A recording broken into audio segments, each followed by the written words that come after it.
Muammar Gaddafi first entered the world stage in September 1969. At the age of 27, he led junior army officers in a bloodless military coup to topple King Idris, who ruled the former Italian colony since 1951. With the help of the country's huge oil revenue and relatively small population, he made the Libyan people beneficiaries of free education, free health care, and subsidized housing and transport. Gaddafi's relations with the West, in particular the United States, began to sour in the early 1980s. It started with accusations that Gaddafi sent agents in 1986 to blow up a Berlin club frequented by U.S. Marines. Retaliatory U.S. air raids on Tripoli and Benghazi led to Gaddafi's home being hit, and his adopted daughter was said to have been killed at the time.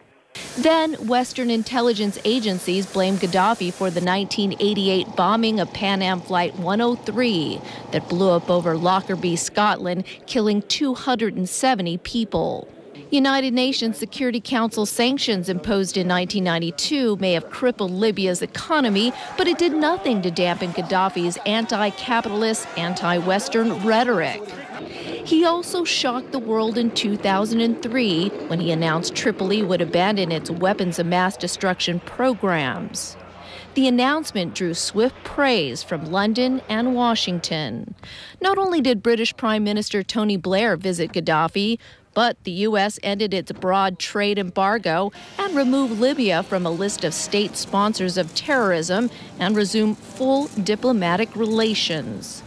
In 2009, Gaddafi attended the G8 summit in Italy, where he met U.S. President Barack Obama.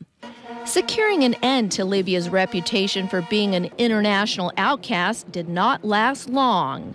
In his first visit to the U.S. since taking power, Gaddafi shocked the United Nations General Assembly in New York.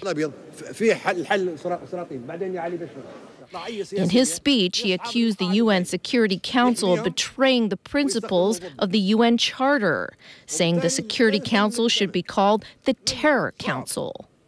The advent of the Arab Spring that led to the toppling of the autocratic rulers in Tunisia and Egypt in early 2011 triggered a massive revolt against Gaddafi's 4 decades in power. His violent crackdown on dissent sparked a civil war, prompting the United Nations to grant a no-fly zone over Libya on March 17th.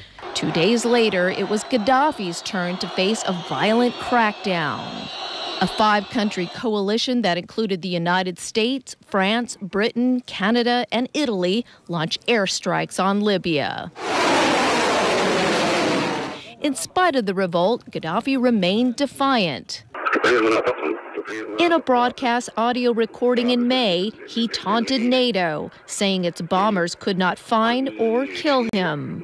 His later speeches during the summer were also delivered as audio recordings, presumably to conceal his whereabouts. Sonya, Artero, TVB News.